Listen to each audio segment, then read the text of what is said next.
بسم اللہ الرحمن الرحیم۔ حدیث شریف کا مفہوم ہے بے شک تمہارے بہترین دنوں میں سے جمعہ کا دن، لہٰذا اس دن نبی کریم صلی اللہ علیہ وسلم نے فرمایا مجھ پر کثرت سے درود بھیجا کرو۔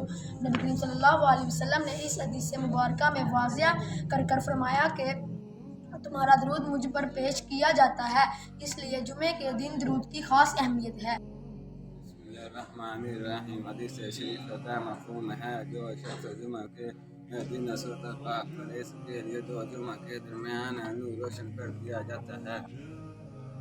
بسم اللہ الرحمن الرحیم۔ یہ دونوں عمل جمعہ کے دن کی عبادت میں شمار ہونا ہے۔